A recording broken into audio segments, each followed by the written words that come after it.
institutions of higher education with the goals and principles of the United Nations.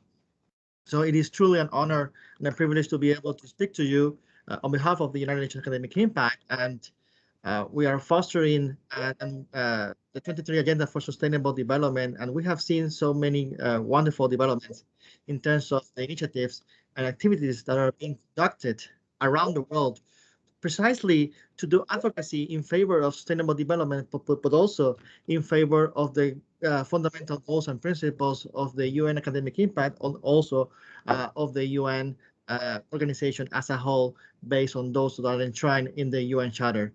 And we have to acknowledge, of course, the critical situation that is currently happening in Ukraine, and the UN is there helping and assisting those in need inside Ukraine and outside of Ukraine. So the organization is devoted to protect the rights and freedoms of Ukrainians and to try to resolve the situation and to advocate for a peaceful resolution to the ongoing situation in that country in Eastern Europe. And with that, I will now give the floor to Robert Skinner. He's the chief of the UN Academic Impact and also the deputy director for partnership and public engagement here at the Outreach Division in the Department of Global Communications. Rob, you have the floor. Great. Thank you very much, Omar, and thanks to all of you for joining us. It's very exciting to see how many people are joining these workshops around the SDGs, and in this case we're oversubscribed even for today's event, and so we'll try and make sure folks who were unable to join are able to view it at a later time through the recording. But we're very excited that we're getting the attention that we hope for, with folks joining these workshops that are so important. And I'd also like to thank the presenters today. I'm really excited about the lineup that we have. And Omar, of course, as we go forward, will present everyone and provide background on all the folks that are presenting. But I think it's really interesting, the geographic diversity we have from the presenters today. But I'm also excited about the diversity of expertise that everyone will hear from today. Folks that work specifically on global affairs in the SDGs, but also folks that work on engineering and mechanical issues like that, which I think demonstrates the need for an all-of-campus approach, particularly in the cases where it's working at the campuses with members of academic impact, but also thinking about how we work with communities, which is what we're here to talk about today, because universities are often such an integral and important part of their communities. And I think the universities are where people look to for the expertise they need when they're implementing sustainable development agendas and thinking about how they move forward. So, all the expertise that all of you will bring, not just the presenters, but all of you in the audience joining us today, is so critical as we think about how we take the SDGs out into our communities, because that is where the SDGs are going to be achieved. We know that. We talk about the SDGs at the global level here at the United Nations, but we know that it's going to take the work and the efforts at local level, community levels to achieve them. Omar, of course, referenced the situation in Ukraine, the crisis there. I think it's important we acknowledge that and think about what's happening there. Of course, it's been a focus of a great deal of attention here at the United Nations, from the Security Council to the General Assembly vote yesterday. So it's certainly on everybody's minds here, and I think probably on everybody's minds around the world, as we hope that there'll be an end to that situation. And echoing the Secretary General's calls for an end to the violence, looking for a diplomatic solution, going to that direction, and of course respect for the UN Charter around peace and security issues, particularly in that case. But we also think of the suffering of the people as Ukraine's health system tries to continue to function. We think of the refugees, over 1 million, the numbers that we're looking at have already left the country and moved into neighboring states. So thinking about that and thinking about what's happening there is certainly on all our minds as we looked at the news coverage, but also recognizing that there are certainly other issues happening around the world that we should continue to focus on and think about as well. But the one thing I think, looking at that crisis, which has taken so much attention, is the importance that we continue our work on all the things we work around across the UN Charter in UN academic impact. And I think it demonstrates the importance of UN academic impact as we create cooperation, exchange, learning between the global academic community, which is really what we're trying to do with these workshops. Learn from each other, hear what's happening in other campuses, hear what's happening in other institutions, so that we can take those learnings and maybe incorporate them into what we're thinking and what we're doing.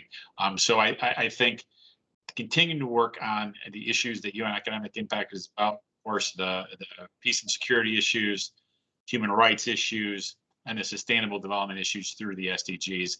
And I think whenever we see crisis in the world, whether it come from man-made issues, natural disasters, I'm always thankful that we do have this roadmap that was created in 2015 for sustainable development that we can turn to and share as a common language, like we do in these UN Academic Impact sessions. One story that I think was we expected and we were focusing on here at the United Nations, that kind of got a bit overcome by the situation in Ukraine, is the release of the IPCC, the International Panel on Climate Change, that came out on Monday, that the Secretary General remarked on, which really was a bit of a frightening and hopefully a wake-up call for those who haven't woken up to the climate crisis yet, that we really need to be taking action on this. And I think that the UN Academic Impact has a significant role to play, again, as academic institutions from around the world share their experiences kind of across the board on the sustainable development, but particularly thinking about climate change in some cases and how we achieve better outcomes on that. So I think this is a very important session. I thank, again, all of you for joining us, and I thank the presenters, and I turn back to Omar, but I really look forward to hearing from everybody today. Thank you. Thank you very much, Rob. It is now my pleasure to introduce a colleague from the UN system. We have with us Ms. Laurel Patterson. She's the head of Sustainable Development Goals Integration at the United Nations Development Program. Before her current position, she served as Deputy Director of Partnerships and United Nations Affairs, also for UNDP, in addition to working in various roles in Somalia. Prior to that, she was the Associate Director of International Affairs at Simon Fraser University in Canada, and worked on women, peace and security with UN Women in Angola. With that, I give the floor to Laurel. Thank you very much indeed.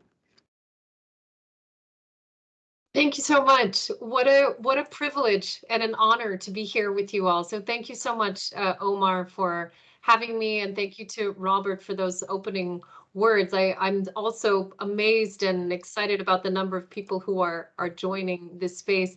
Let me start with one suggestion, just for us to also reflect on in terms of what we're seeing in Ukraine right now, and what brings us here together as well too, in terms of meaningful action on the SDGs, and that is the importance of our collective. We've seen this over and over again. COVID had made this incredibly clear to us, that without the collective, we cannot meet the challenges that are being posed to us. And what we are seeing in Ukraine is the incredible courage and the collective that ignites in the country, and across with many of us in all of our different places and spaces. And I think we're all incredibly inspired by what we're seeing in terms of the courage and the principles that the people of Ukraine are leading with. So what I wanted to make the suggestion is that we open this session, is that we also use this session as an opportunity, as our own tribute for the people in Ukraine. How can we do that? Number one, let us really bring a spirit of listening, of generative listening into this. If we have opinions that we disagree in different ways, let us challenge ourselves to listen with empathy and consideration and so on.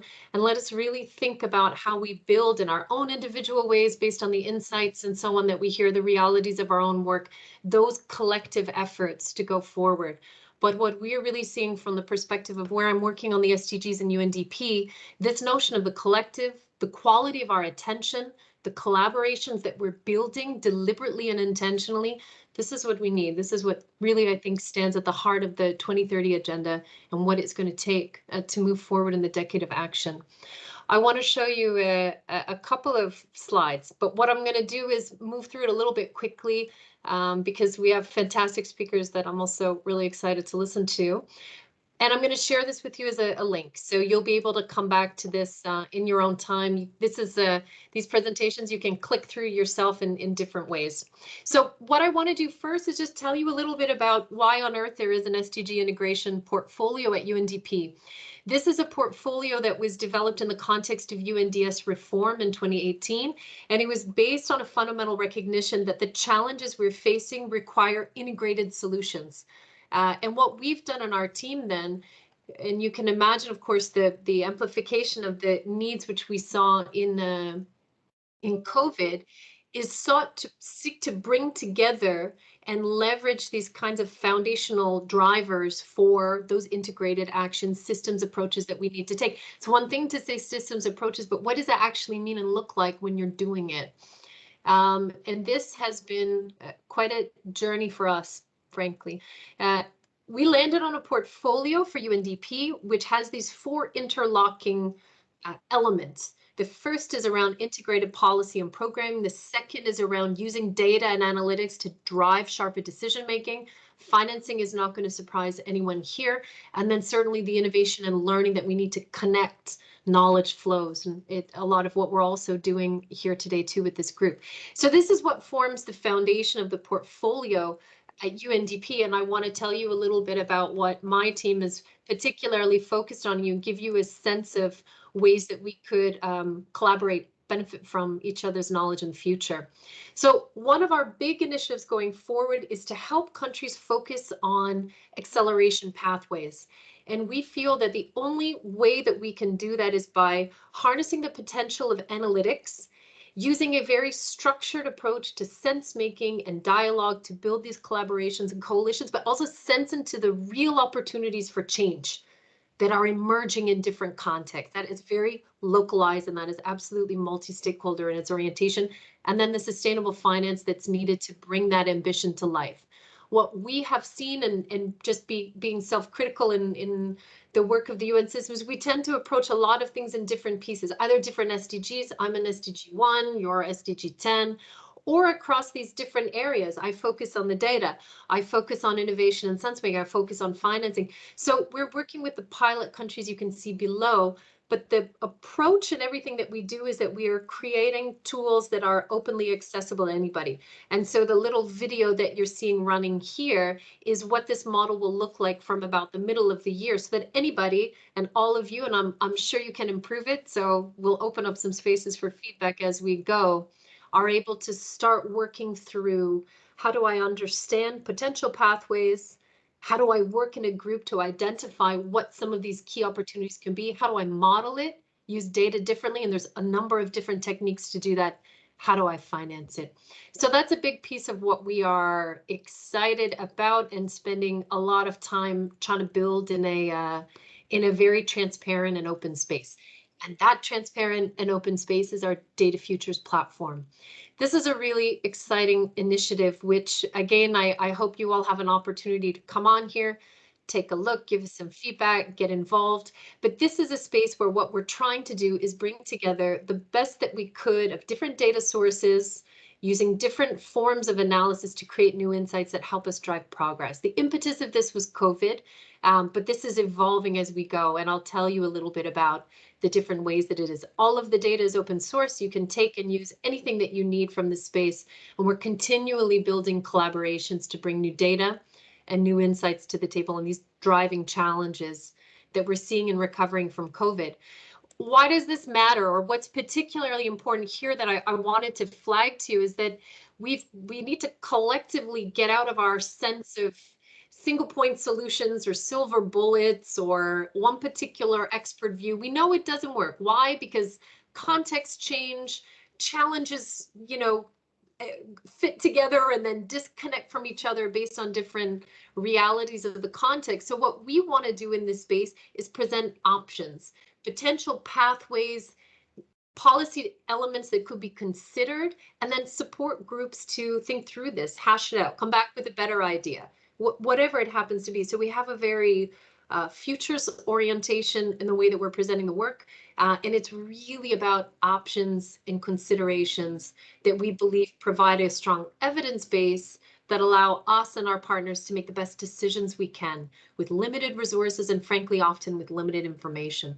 So a big study that we've done, and again, all of this data is available. You can interact with it any way you want from any country in the world. Is available on this space. We asked ourselves, how is COVID going to impact the SDGs?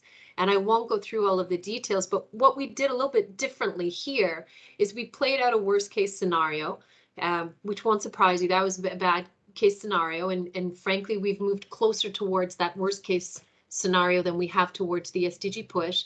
But we also modeled with a number of experts from several different disciplines, what would the investment portfolio of policy actions need to be that could drive progress, even taking COVID impact into account. This is where we came up with this SDG push. And we found that even with taking COVID impact into account, with these investments, you could lift 146 million people out of poverty by the end of the decade. The other thing that I'd note here, and I'd look forward to the views from other colleagues on this, we've done all of our modeling to 2030. You see that here in some of the visualizations, and 2050. Why?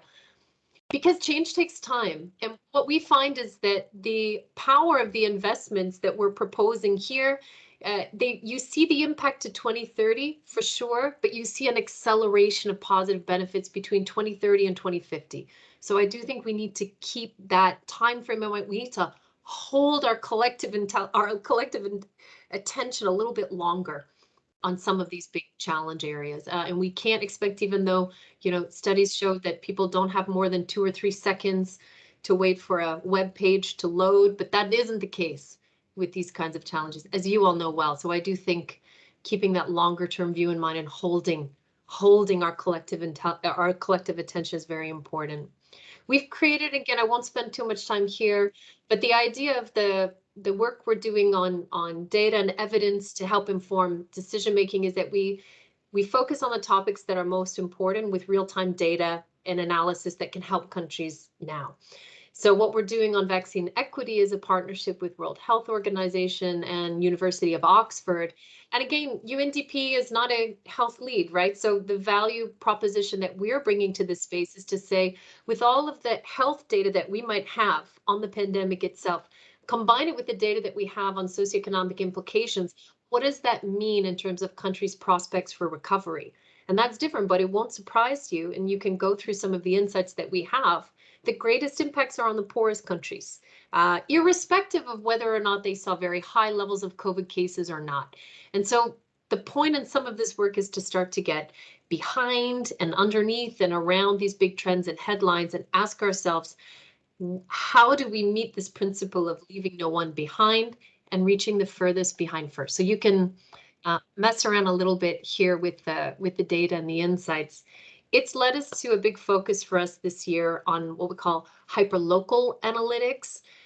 We've piloted this from the perspective of vaccine, but the idea is to say countries are facing tremendous challenges in vaccination, both from an affordability as well as an accessibility perspective. And when those vaccines are available, the challenges for moving from doses to vaccines in arms, that's a whole set of challenges too. So it's not only that we need to understand where vulnerable groups are, but we need to understand the history of vaccination in that country. Are there groups or regions that have historically been marginalized or left out? What's the healthcare infrastructure? What's the road infrastructure? What are the implications for cold supply chains, et cetera? And we bring it all together with machine learning and AI, which lets you come up with a vulnerability score. And it allows you potentially to see the priority regions, districts differently than you may have if you were only looking from one or another lens of data. So again, our hope is that the contribution in this space helps us to really target with a deeper level of insight and specification so that we can ensure that we are reaching the most vulnerable first. We're measuring, we're holding ourselves to accountable to how we do that.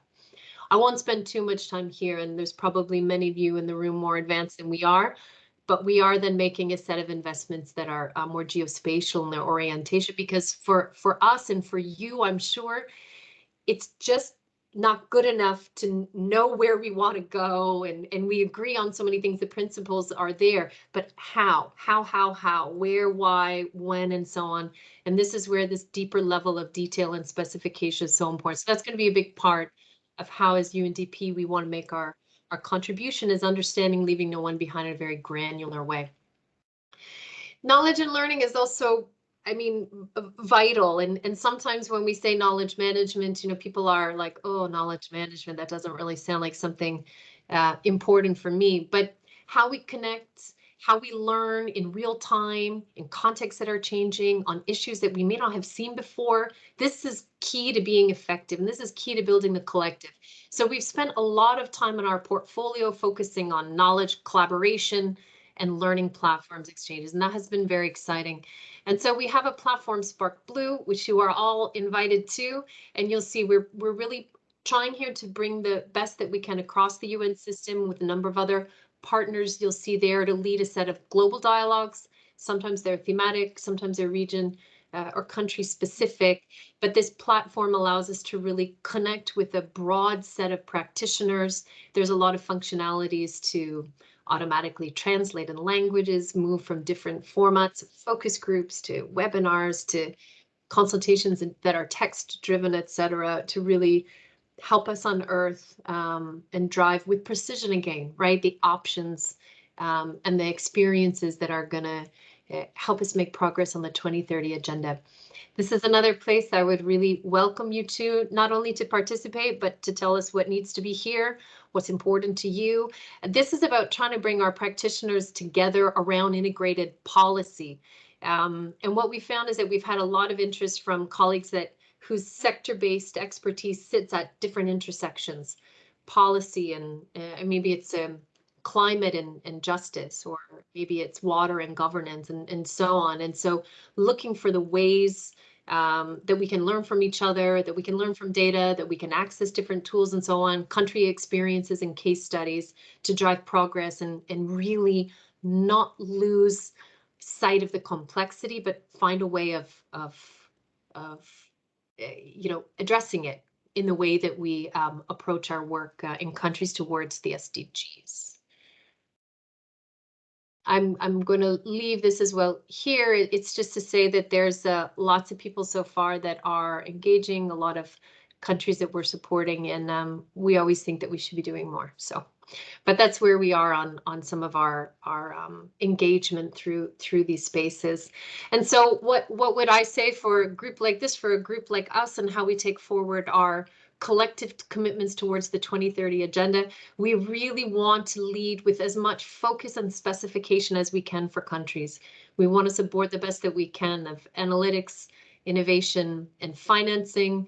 We want to really focus on the specificities of regions, people, and places, and of course, connect this dynamic hyperlocal to global in the way that we are learning. I will leave it at that, Omar, and I'm sorry if I went over, but colleagues, thank you so much, and I look forward to hearing from everyone else.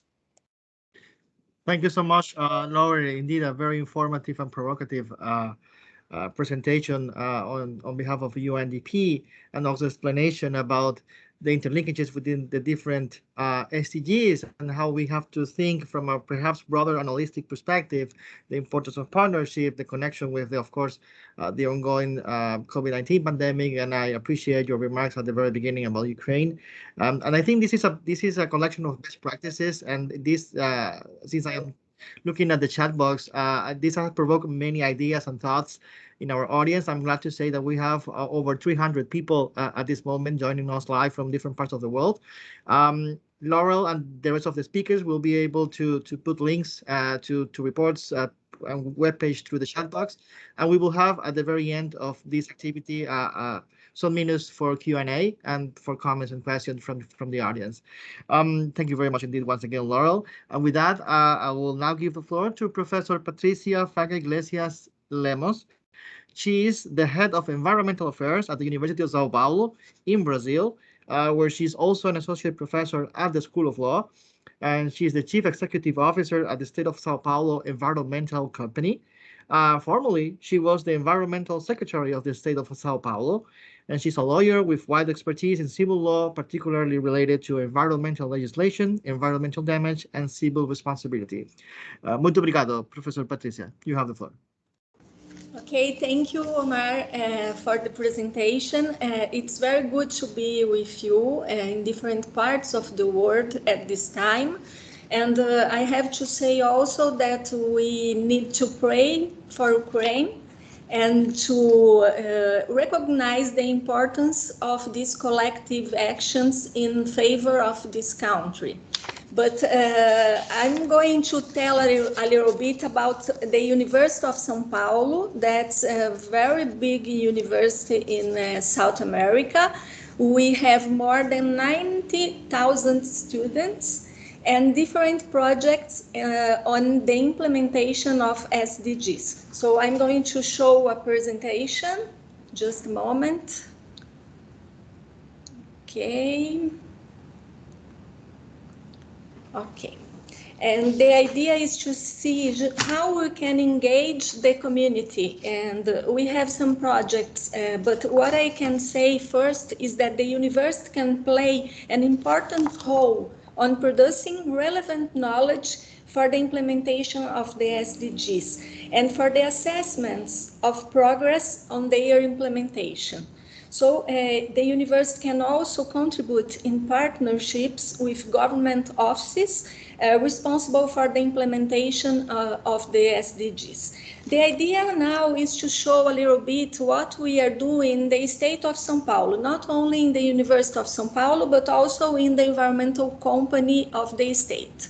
And one simple project is the communitarian vegetable garden we have in the main campus of our university. We can receive the outside community. They go daily and learn about rainwater collection systems, composting, the beekeeping. That's very good because it's a simple activity to undertake and it does not require much funding. So it's a good project inside the university that we can connect with the community. Then we have another project that's Ecovalent Film Festival. Ecovalent in English is like an eco speaker. So the idea is to speak about sustainability. And we have this NGO, and the University of Sao Paulo has an education agreement with this NGO. And this is the most important South American environmental film festival. And we are working together since 2018. So we started in 2018 with 5 seats. Then after in 19 we went to 7 cities. Then on 2020, 48 cities. And the idea is just to present the films, and when we present the films, after that, we open for a Q&A question session and discuss about sustainability and the theme presented in the film. So the idea is to talk with our communities for them to participate more in the SDG implementation. These are simple projects, but the two I want to show now are very, very important. This one is the Ecofeminism Environmental Education Project, and it's in the countryside of our state. And the idea is to fight against menstrual poverty that we know is a problem. We know that sometimes students cannot go to the school because they are in the menstrual period and they don't have how to work on this. So we know that the absence of conditions to manage the menstrual period is a violation of human rights. Then this project was established by students, undergraduate, and also professors in the university. And the idea is to work with 100 women from a pure community near the university campus in the countryside. In this area, we have 400 families living at that place. And then we have meetings conducted by these students, and they talk about ecological technologies for menstrual period, ecological menstrual kits distribution, and the idea is that the university work on this distribution also. And we created a communitarian vegetal garden with herbs that are good for the menstrual cramps. So the idea is to tell about ecofeminism with these women and also help. And in the end of the project this year, we are going to have questionnaires and interviews to measure the social and the environmental impact of the project. So it's very important to achieve the SDG 5, gender equality, and also to the SDG 10, reduce the inequality. And then I want to talk a little bit of this special project that is a municipality training. It's a course, a partnership between the University of Sao Paulo, CETESB, that's the environmental company in the state, and our Tribunal of Accountability in the state of Sao Paulo.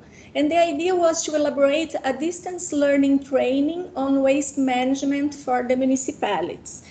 Just for you to know, in the state of Sao Paulo, we have 645 municipalities and about 45 million people. And the problem in Brazil as a total is that 4% of the waste goes to inadequate places, not to landfills. This is not the reality of Sao Paulo, but is the reality of our country. Then, with this distance learning format, this third-hour-long course aims to improve urban solid waste management by training the municipal managers to adopt environmental measures for increasing recycling, composting, and other sorts of waste recovery. The course also aims to reduce risks for health and also for the environment, pollution generation, and other environmental negative impacts. And it's an opportunity, I can say, to implement to be aligned to the SDG 17, the idea of partnerships, because we have 3 institutions involved on this. And what we can see now is that the university gets great contact with the real oversight problems. This is good. They can contribute to implementation of public policies. And also the idea is to prepare these professionals with greater expertise on problem solution and pragmatic research. And in the end of the course, the municipal managers are also benefited for attending a high quality course. And they have a certification by the University of Sao Paulo. So here you see a little bit about the environmental company. It's a company with 53 years nowadays, and it's the most renowned Brazilian environmental agency, and our Tribunal of Accountability in the state of Sao Paulo. And here you can see also what's the content of the course. So we see inside the course how we can have good practice on waste management. And our first course was last year, in 2021. And we received, you can see that's incredible, more than 1,400 submissions to fulfill only 60 vacancies. So we need this kind of approach in countries like Brazil. We need to prepare people to work. And due to this success, we raised the second edition vacancies to 500. So the idea is to use this to prepare the people that work in the municipalities. And just to close, because I see Omar here, I can say that as Ban Ki-moon, the former secretary of UN, said in the past, our struggle for sustainability will be won or lost in cities. So the idea is that we have to connect the university with the cities and also the communities to have the implementation of the SDGs. Thank you for the attention, and I'll be here for the last section of Q&A. Muito obrigado pela sua apresentação, Professor Patricia. Thank you very much indeed. It's wonderful. Actually, I like very much your last message. Universities need to connect with cities, with municipalities, with local stakeholders. So this is really the core of our event today. And with that note, we cross the Atlantic, and now we have with us Mr. Brendan Smith. He's the Education and Public Engagement Officer at the Insight Centre for Data Analytics, hosted by the National University of Ireland, Galway in Ireland. He has been the Global Master Mentor and Course Content Developer for Africa Code Week. Moreover, he launched a multi-sectoral initiative to transform the city of Galway into a national park city. And he also created the very first nationwide program in Ireland on conservation and sustainability for secondary education students. Brendan, thank you for being with us. Thank you, Omar. So I'll just share my screen now. Okay. So can you see my screen okay? So I'll just go to view. Yes. Excellent.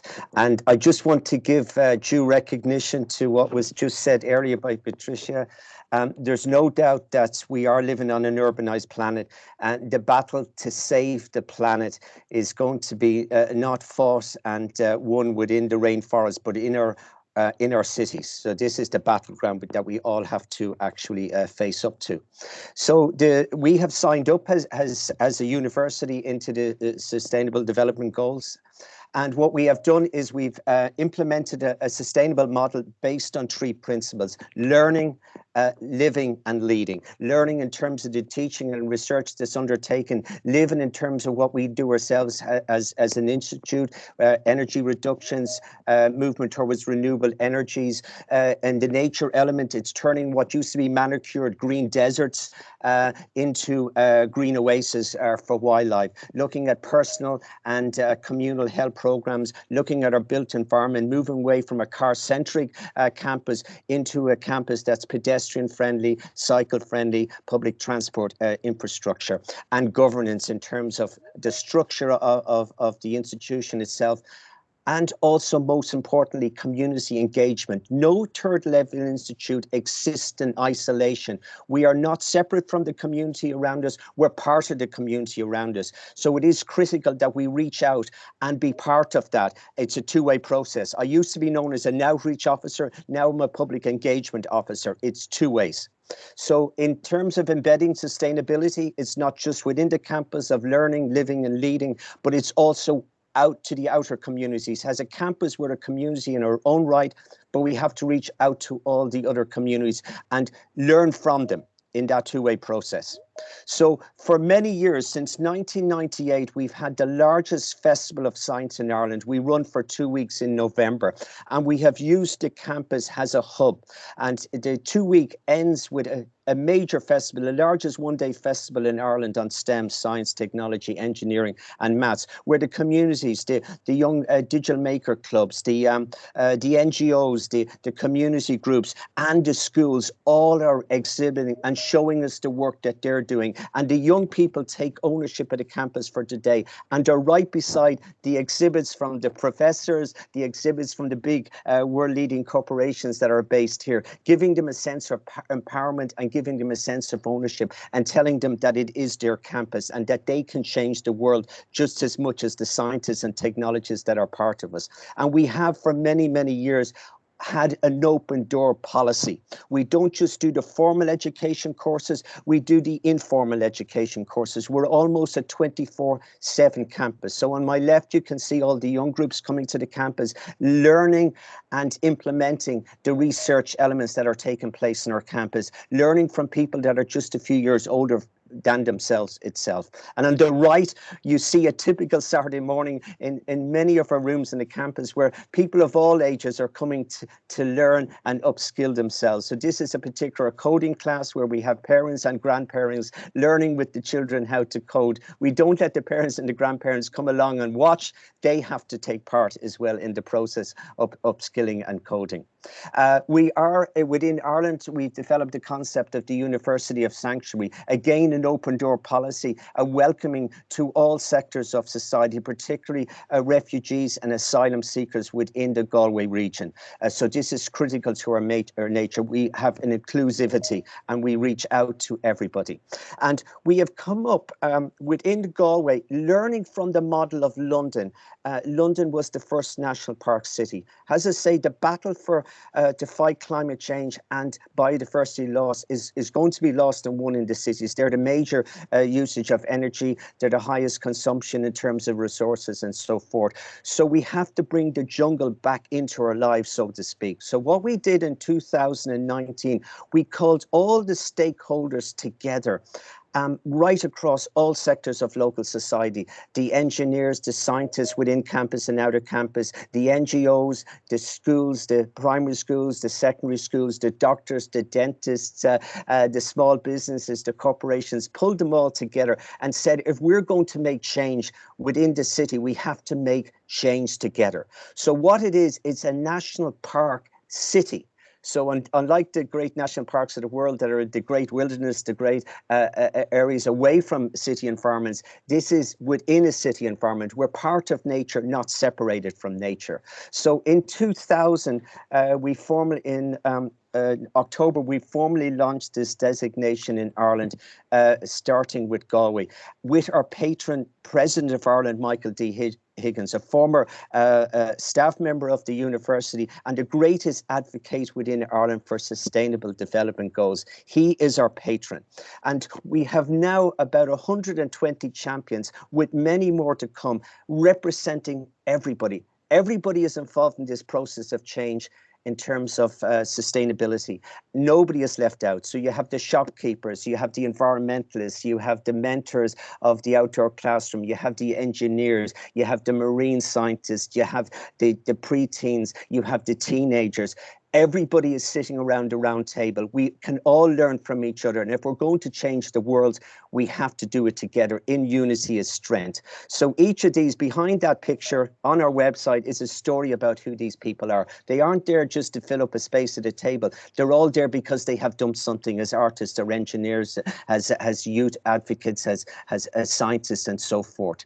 And within that website, it is a template for all the best that's happening in Galway in terms of sustainability. So it's a flagship for the great projects of research happening both within our own university and our second, third level college that will be a university from next month, the Atlantic University. So all the people in Galway can learn about the world-class projects that are happening in Galway across all sectors, the arts, the science, the engineering, and so on, with the undercurrent of sustainability. And we're give a few examples.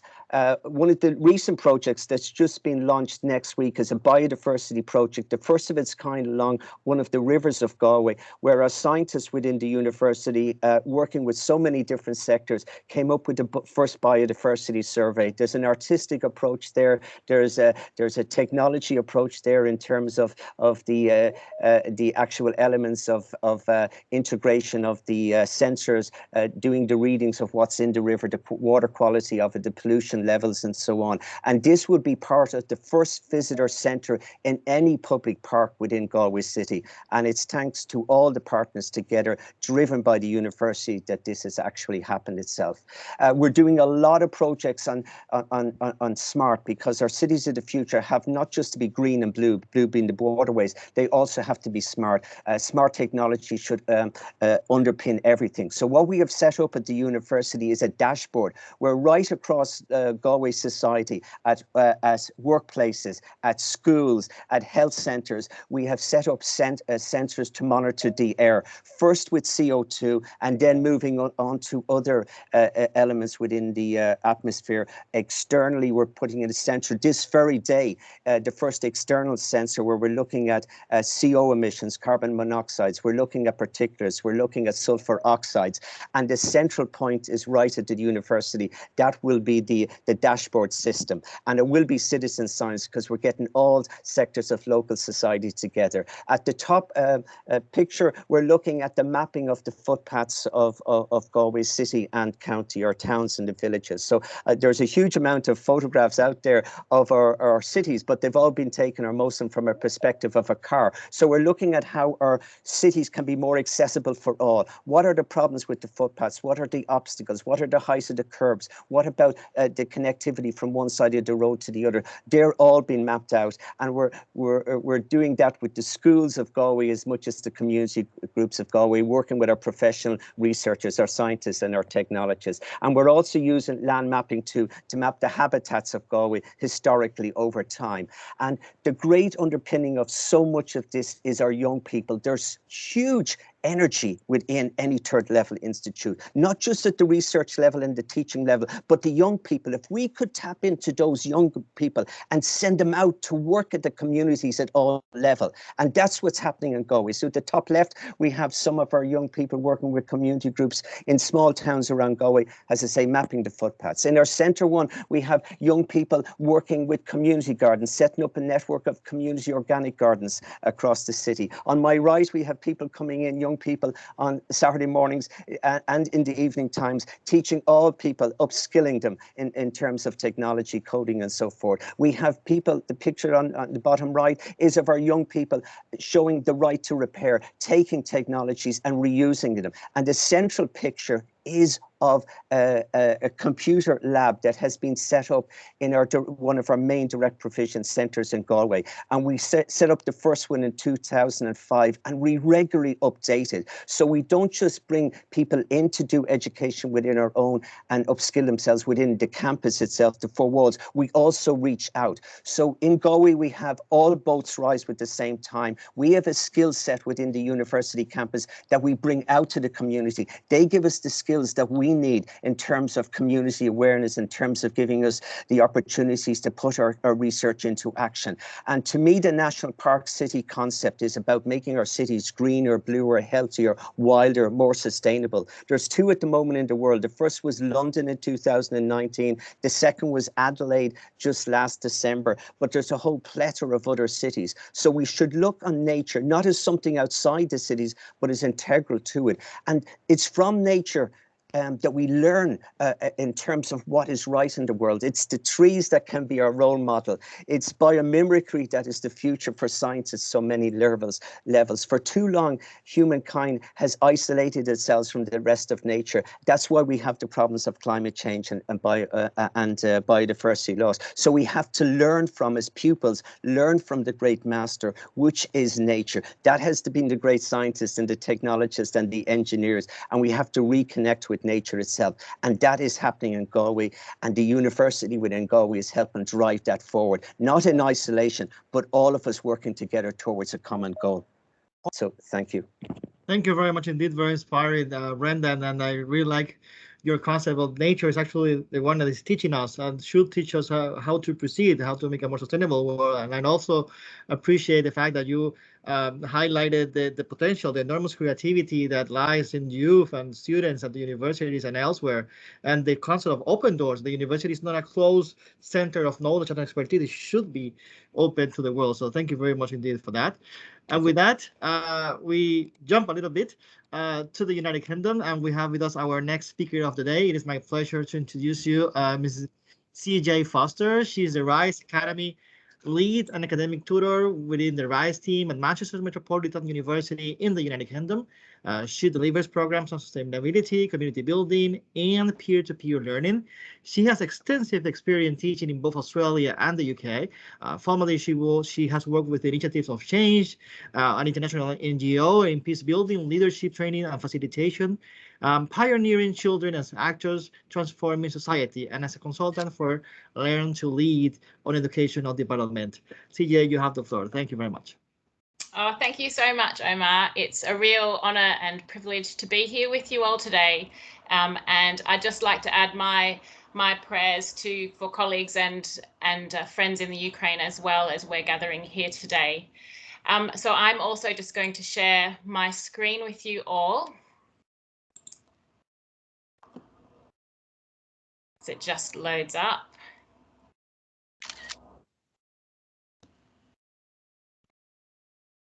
Brilliant, there we are.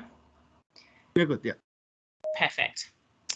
I'm sorry if you can hear pinging at all. I'm getting all the notifications of our extra guests that are coming in and joining us. So apologies if you can hear that at all in the background there. So the RISE Academy is just one example of both community engagement and sustainability initiatives that is taken by Manchester Metropolitan University. We've just been awarded the first place ranking for the People and Planet University League, and we really feel that sustainability is at the heart of part of our practices and our strategy going forward. So it's a real privilege to be part of that. I'm just going to move on there. So this is just highlighting our RISE Academy here. The RISE Academy was born last year in response to a number of key elements with multi-stakeholder engagement. So this included wanting to engage and support incoming students, and we focus our attention on our offer holder students that are coming in to join our university, and also to Year 12 students from first generation programs. We also offer mentoring opportunities for our current students to be involved, and an offer to respond to the challenge around sustainability and to learn about SDGs with a local to global message. So we work with Hubbub, who are a UK-based charity that focuses on environmental issues, looking for fresh ways and to action campaigns and involve the community in sustainable practices. And myself and my colleague Maya Boll created an online space where students and university staff and local organisations could gather together to share knowledge and to grow together within these ideas. So the Academy runs over a 9-week program over the summer. For our inaugural event, we've had about 100 students involved with us. The first 4 weeks of that were focusing on input from experts to seed ideas and to create a space where participants could ask lots of questions and really gain a lot of knowledge. They were able to hear about what was happening within our university community, within the Manchester community, and also then within the wider UK. So this slide here just highlights some of the partners that we were involved with in creating the event last year, and that's growing again for this coming year. So after the students had all of this really exciting input, a lot of them had never even heard of the SDGs and what they were. So we took them gently through that. By week 5, they were invited to respond to what they had learnt and to respond to a challenge which you see there highlighted in the orange, where they were to creatively inspire or nudge others to take sustainable action and live in ways which benefit them and the environment. So we were completely delighted by the ownership that students took and their mentors took as they worked creatively together for another 3 weeks before gathering before judges who offered some judges awards. Omar was one of those, and we got to see what they came up with. So this is just some ideas that our students were able to bring to the table and share. We had flexitarian cookbooks that included also using waste items within the home and being able to use their device to see what recipes would use those waste items so that they decreased those food waste areas. There were TikTok and Instagram pages created for upcycling clothing and other household items. There were several boxes created for primary schools around nature, bee boxes, and also the use of wonky veg in schools. These all came with supporting materials and ideas that they'd had, and they pitched all of these ideas to us. So we've discovered that there really are a huge number of benefits for this model of creating this way to access ideas and growth around sustainability at a real grassroots level for our students. The first of these is the interdisciplinary nature of it. So students are studying all sorts of different degrees, some with a sustainable focus, but many without. So it means that as they start their university journey, this is now in the forefront of their minds and something that they can take forward with them into their degree study and indeed interweave in what they are doing. The Academy is part of RISE, which is a broader offering at the university. Over the last 3 years, we've had 20,000 students engage in RISE, able to access events and activities, internships with local communities. We're also now tracking our specific SDG input against all of those different activities and events that our students are able to access. We also are able to really care for our supported and disadvantaged groups and really celebrate what the university offers there. Our mentors, who are all current students, have been pulled from our peer-assisted learning, BAME, widening participation and sustainability ambassador programs. So they were given bespoke training to come and work alongside us and really take a lead with our students on this. We were really explicit in helping the participants understand how this could impact their career and employability and both the hard and soft skills that they were able to learn through engaging in this. It was a real delight to work with so many different community organisations to be able to understand what they're doing to support that and to build lasting relationships so that we can continue to work with them in the future. It also gave our students the opportunity to see how they can act locally and how that can impact globally. Some of the other initiatives that I have been seeing today from others around the world are so exciting, and it's really great to hear that this is happening on such a large scale across the world. And ultimately, for us, it's a lot about empowerment and empowering those students to have opportunity to engage in these different ways. So we're stepping into our second year this year. We are partnering with Hubbub again, along with a whole range of other community organisations. This year, we are going to be focusing on waste specifically. So we are going to be looking at the areas around fashion still and clothing. This is, of course, often seen quite pertinent by our students. So making them think consciously about that is great.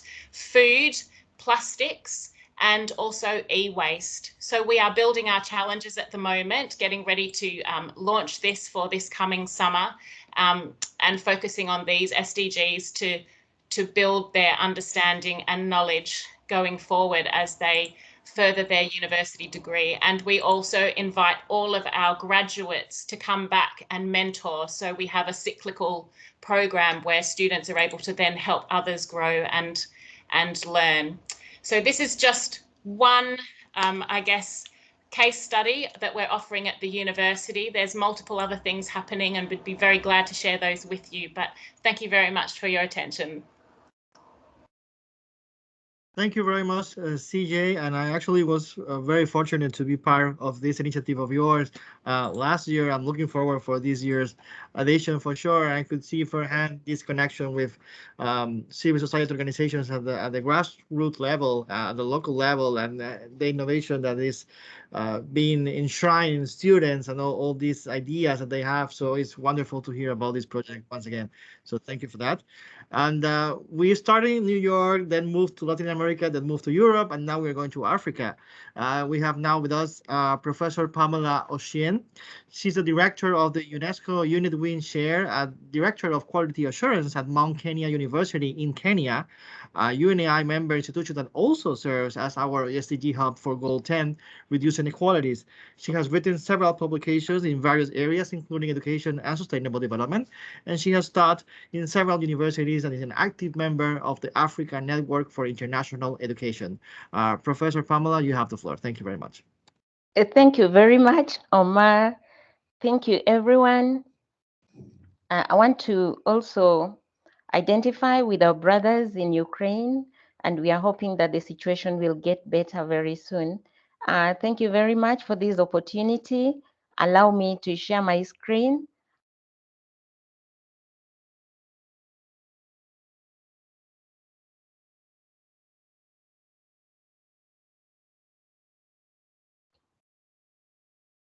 I'll be talking about the SDG 10 on reduced inequalities, the MKU of campus engaging with the community. We were given the SDG hub in the course of last year, that is in 2021. And since then, we have gone running. We have achieved so much so far. Mount Kenya University is a chartered university in Kenya. It is in East Africa, and it has the most culturally diverse population in the East African University. We have a total of almost 40,000 students. We are engaged and dedicated to the generation and dissemination and preservation of knowledge. That is where we are in Africa, and that is our main campus. As an SDG hub, we became a member of the United Nations Academic Impact in the year 2018. And in the month of June 2021, we were given the UNAI SDG Hub number 10, that is on reduced inequalities. And the report that I'm about to share with you covers the period from January to December 2021 on the activities that we have engaged in so far. The university is engaged in partnerships, collaborations, and linkages across the board, internationally and even nationally. What is presented here is a case of collaboration with the local partners.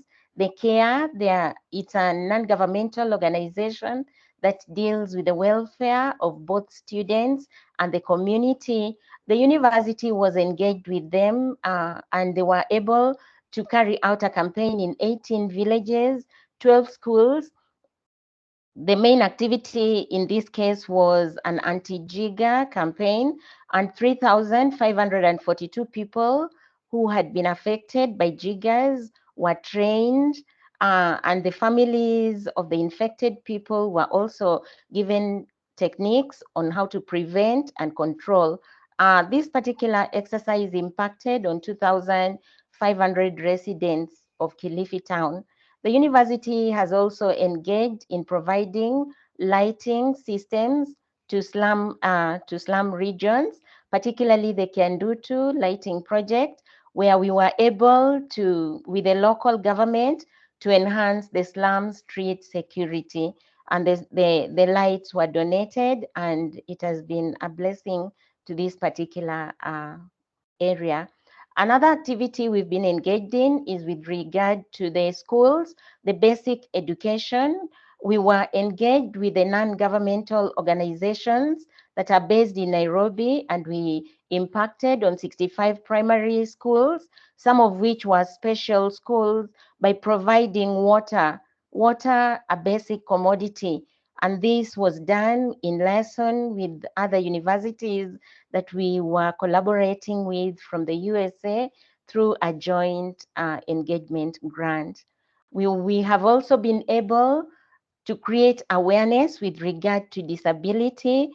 This was done on the 2nd of July, 2021. The university marked this day by creating awareness, not only within the university, but also in the neighboring communities with regard to sensitization on disability and partnerships with the National Council for Persons with Disability that was done in Kenya. Another activity was the White Cane Awareness Day, where we were involved with the visually impaired students and staff.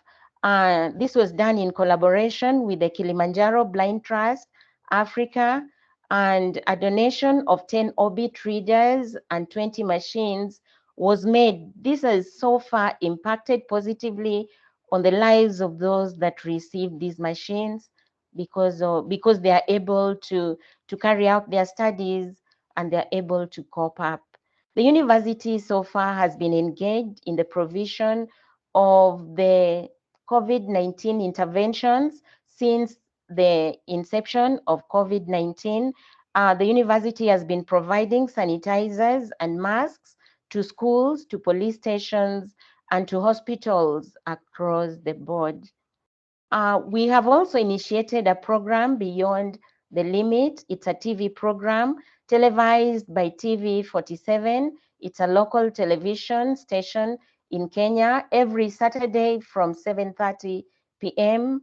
And this is where social scientists raise pertinent issues that society has ignored for a long time and for which there is no alternative but to engage. And so through this professional guidance, the society gets the opportunity to learn of the ways of fighting prejudices and bad attitudes that can disable the dreams of those who are enabled differently.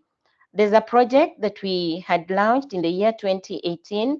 It was to do with the pedagogical training of the inmates in Naivasha prison. On this particular occasion, we launched the ICT gadgets for use at the prison, and this has been very helpful, especially during this COVID-19 season. We have also engaged with self-help disabled communities, where the university has constantly since 2014 provided recycled materials that they use for raw materials and produce commodities that has helped to improve their livelihood. Now, we have many more activities that are ongoing for the year 2022, and we hope that this will help in communicating the sustainable development goals across the board. Thank you very much, Omar.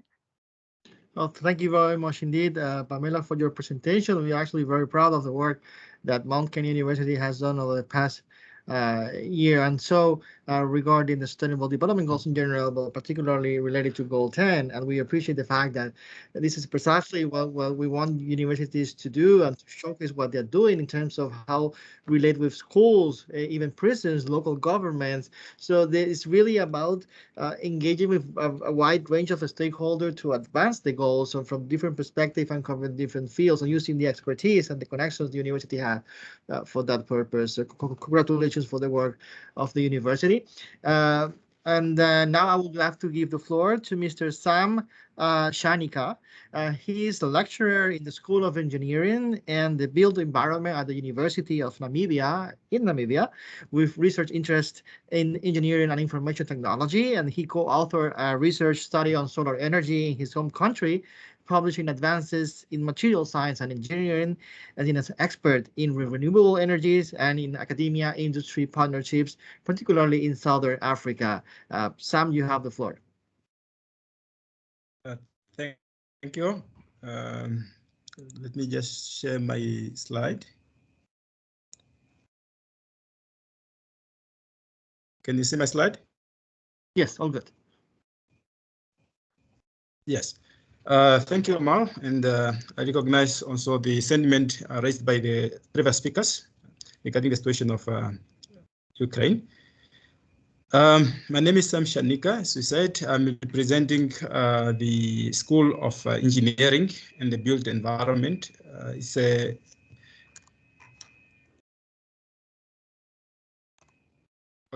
University of Namibia is one of the 3 universities in Namibia. And 12 campuses across the country, as you can see here on the red on the map. University of Namibia is young in the sense that it was established in 92,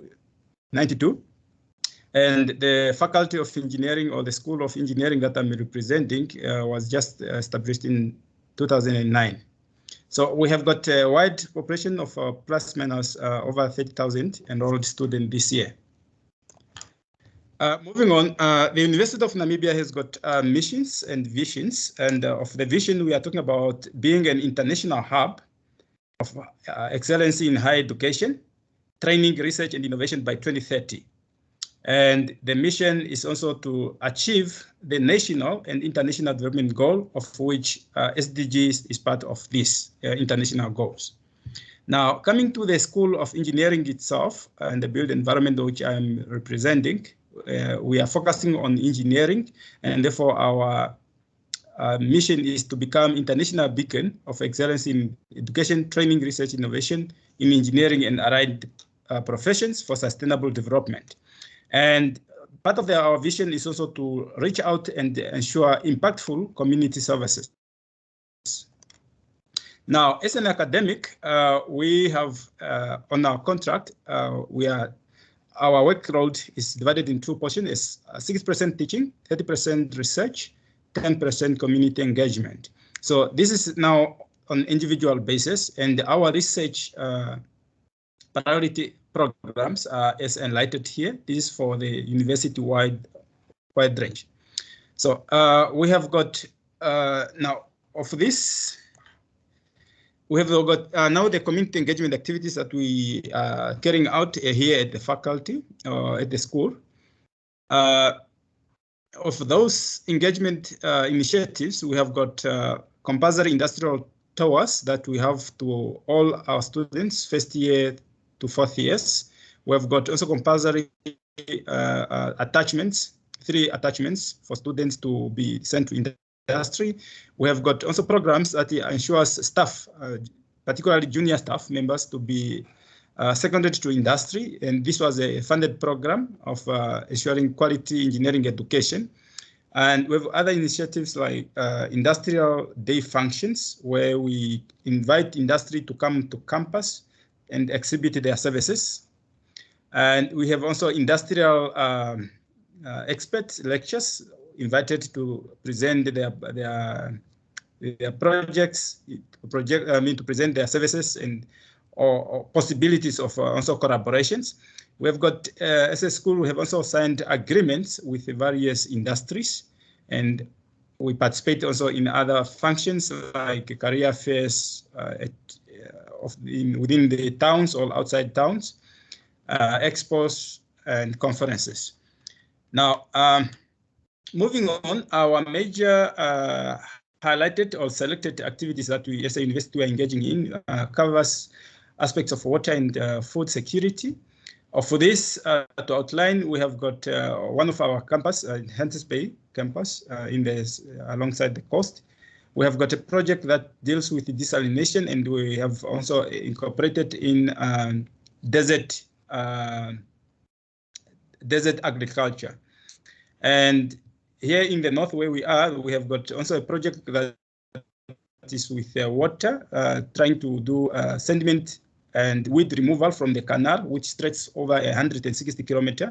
And because it's an open source of water, it is actually having a lot of sand falls in, and now it limits the water to reach where it's intended to be processed. And there are also some staff who are involved in smart irrigation systems, and we share those information with the local agricultural practitioners. Now, coming to education and ICT, we have various initiatives also that we carried on as of 2018 to 2020. And this is like now within the region where we are located. We visited sample schools where we visit the library, and with a group of our students who are doing computer science, computer engineering, and electronics and the likes, they help out voluntarily to fix or repair some of the malfunctioning computers. We have also initiative of math and science clinic here at the faculty, where some of the faculty members, academic staff, volunteers on Saturdays to teach high schools within the regions around us. So they come on face-to-face teaching, as is illustrated here in this picture. And we have also other computer literacy program for police personnel within our region as well. And the other initiative of Open Day function that is now whereby we invite schools, we invite public at large to come to our campus. As you can see in this, we have various aspiring engineers, future engineers coming to campus and tour around the facility, engage with academia and just tour around the facility. And here we have also now on the Open Day or Industrial Day, we have some exhibitions of even town councils, industries, engineering industries coming and exhibit their product on campus. Now, coming to another aspect of infrastructure and wellness, we have ongoing projects. This is a project with now on Wediva Town Council where we are situated. We've got already also various projects that have been completed that is now related to, now the design was done by our student, the construction is happening as is being completed by the VTC. So we have a collaboration also with the VTC whereby now our engineering student does the engineering component and then the practitioners, artisans does their work as artisans. And that comes relatively handy because it helps and ensure that our students get the hands-on practices. We have projects of designing public school library as illustrated here. And also some of the intervention of during COVID, we were having some members who were involved in the task force related to sanitation and clean water provision. We did some design and manufacturing also of some freehand washing devices, as well as the 3D printer of a T-connector for the oxygen delivery supply. This was actually one of the projects also funded, and we collaborated with various schools and expertise from hospitals so that we can come up with a mechanism that can help alleviate the issue of lack of oxygen by then. Otherwise, all our activities coming from the engineering background, all our activities, one way, either individually or collectively, are at the heart of what we do, and we are to achieve these sustainable development goals. And we are really looking forward to participate and also do collaborative activities with either other universities, with other industries, or any other interested partners. Thank you very much. For more information about our university, you can find the details on the website. Thank you.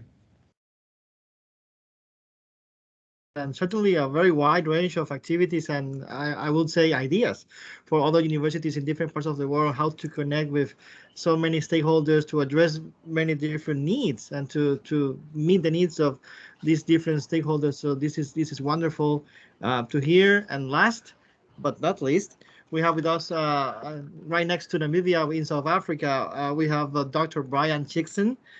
He's an advisor to the Executive Special Projects at the University of Pretoria in South Africa, which is not only a UNAI member, but also the SDG Hub for Goal 2, Zero Hunger, supporting issues related to sustainable development. He also holds a position at the Global Compact in South Africa. Previously, he was part of the South African Safety in Mines Research Advisory Committee and was Vice President in Group Sustainable Development for Anglo Gold. Dr. Brian, you have the floor. Thank you very much. Hi, good afternoon, good evening, everybody, depending on where you are. And thank you for joining us. Thank you for having UP to present. I'm going to dive straight into this here, given the time limitations. Can everybody see my screen? Yes, Doctor. Okay, all right. So I'll take a slightly different tack to the other presentations, and start off with somewhat what you might perceive to be a provocative statement, and saying that the University of Pretoria does not have a standalone sustainable development or SDG strategy. What it does have is sustainable development, and by extension, the SDGs being integral, being integrated and hardwired into the university strategy. Sustainable development is not a bolt-on, and I've put up a visual here of an infographic where we launched the University of Pretoria strategy over the next 5 years, And it's effectively our sustainability strategy in a nutshell. I'm not going to go through this here. I'm sure the slides will be shared, but sustainable development is embedded within our strategic goals. Our set of guiding principles, where we're seeking transformational approaches, collaborating and applying transdisciplinarity approaches, mobilizing and harnessing partnerships, co-creating initiatives, and so on and so forth, you know, are all intimate to sustainable development as our key priorities.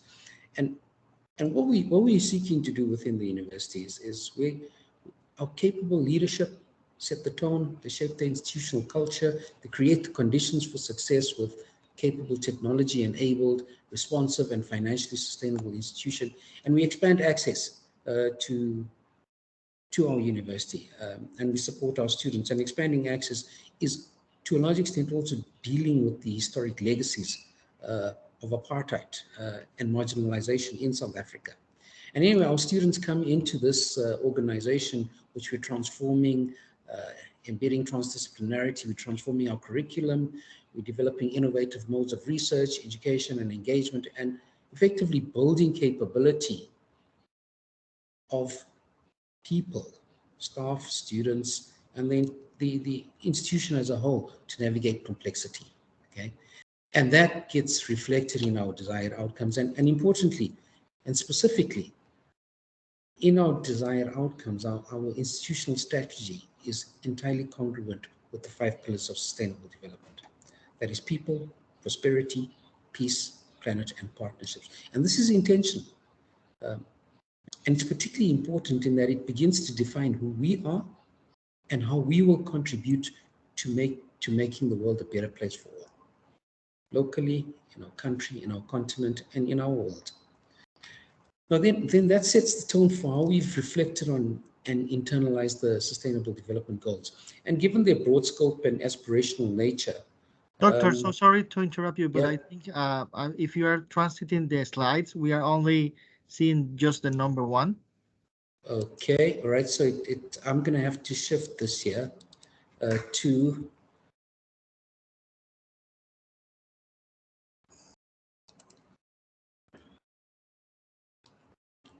not slideshow, okay.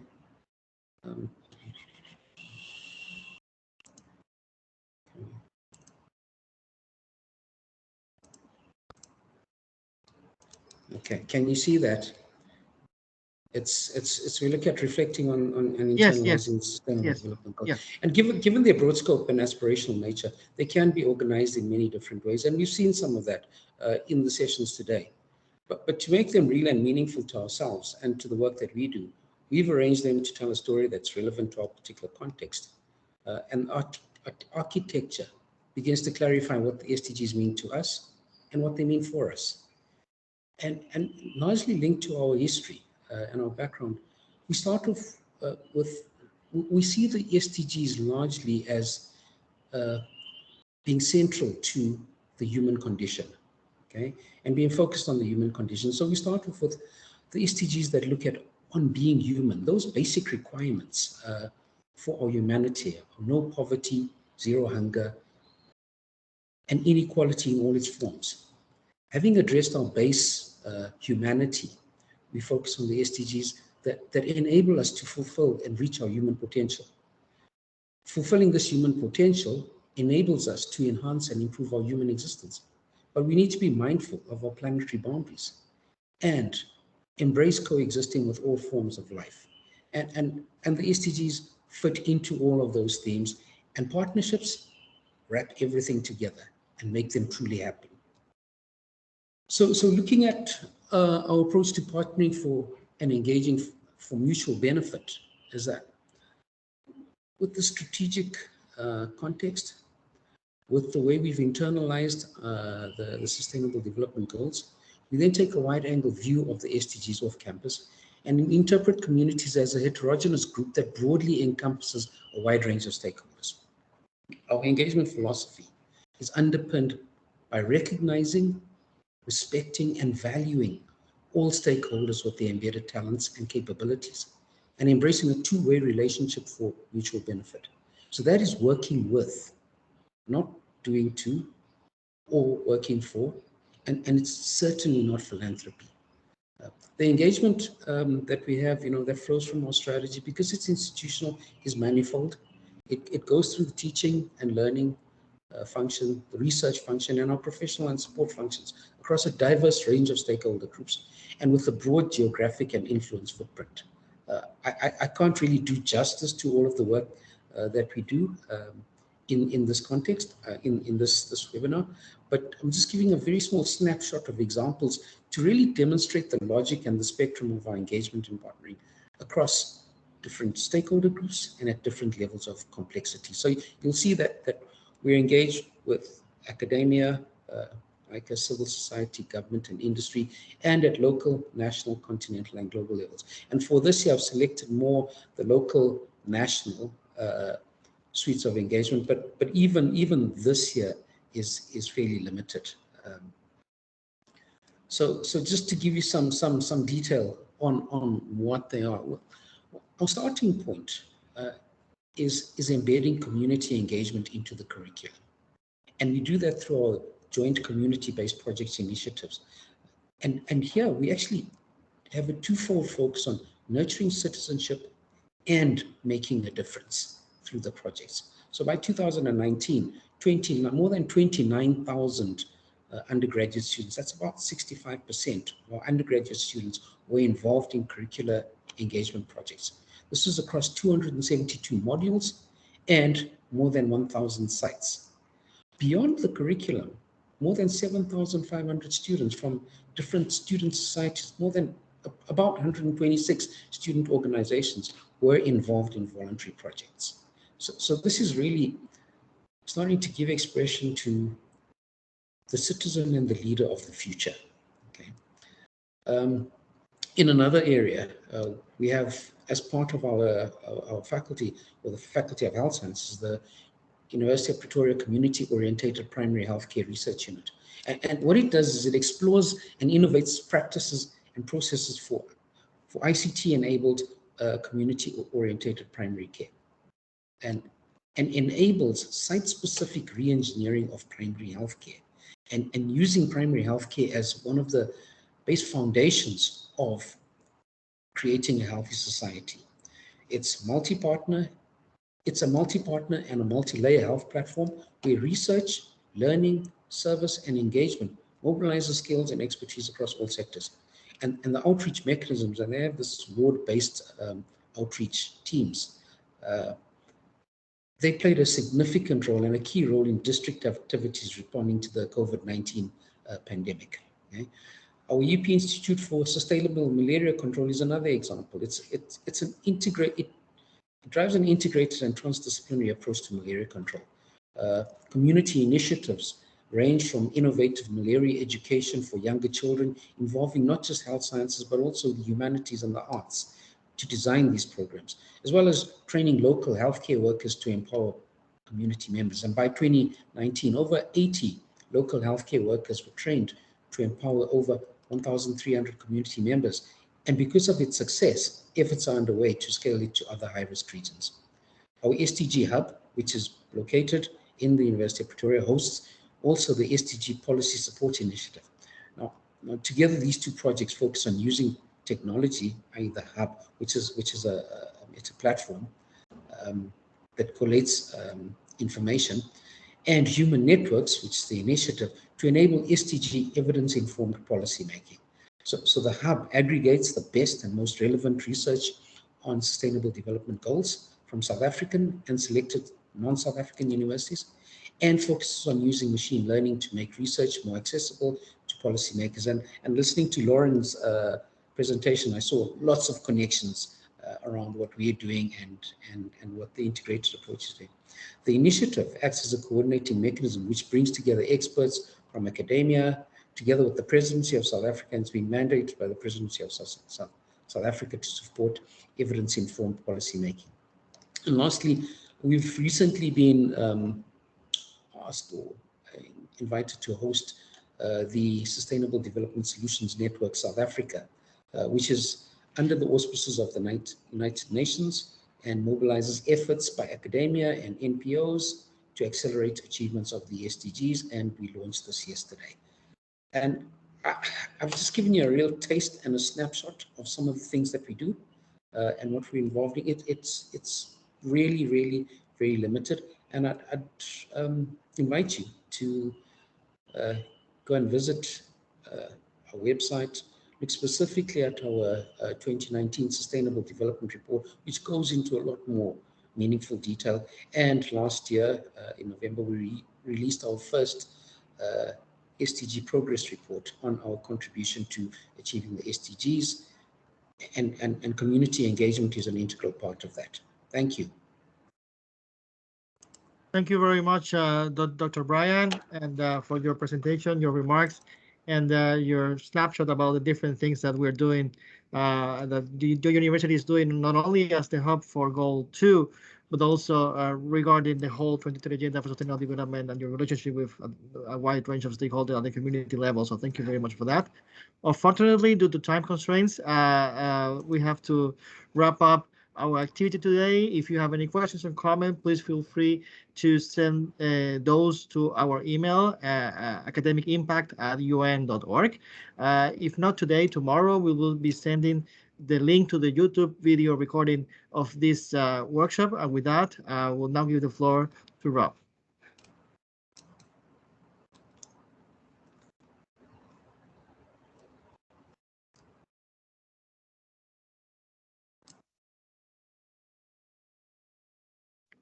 You are muted, Rob.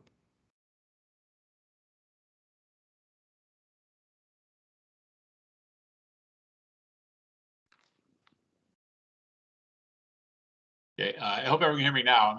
Seem to have a problem with my unmute button, but it looks like I'm unmuted now. But I would just really love to thank all the presenters for those incredible presentations. I mean, just looking at what's happening in the chat, the exchanges happening in the chat, I mean, I can't add any better words than that. I mean, it's incredibly inspiring, sort of the common efforts with community, but the diversity of the activities is really incredible, and really spanning all 17 of the SDGs. To engage the community and work with the community and just really make a significant and powerful difference in the community. So thanks to all of you who presented and just for all the work that you're doing out there implementing the SDGs in this way. And also thanks to everyone for joining. I'm excited about what's happening in the chat, seeing the universities exchanging thoughts, ideas, finding different ways to work together, looking at the idea of a WhatsApp group so that you can all exchange informally and be able to connect in different ways when we're not meeting like this. I would just invite everyone, if you have ideas about future workshops, please submit those ideas so that we can be responsive to what you're all trying to do and what you'd like to hear about. If you'd like to present at a future workshop, please make suggestions around that as well. But really exciting about what's happening with the community here, and recognizing that we're kind of past time right now. We'll make sure that we stay connected, and everybody, lots of folks referenced the situation in Ukraine. We'll keep that situation in our thoughts, but also the thoughts of everyone who's trying to do better, lift themselves out of conflict, lift themselves out of poverty, struggling to have their human rights respected around the world. There certainly is a lot of work for us all to do, but clearly the organizations, the universities that participate today are doing that, and I know all of you across the UNAI family are doing so as well. Thank you very much, and we will see you next time, and please stay in touch.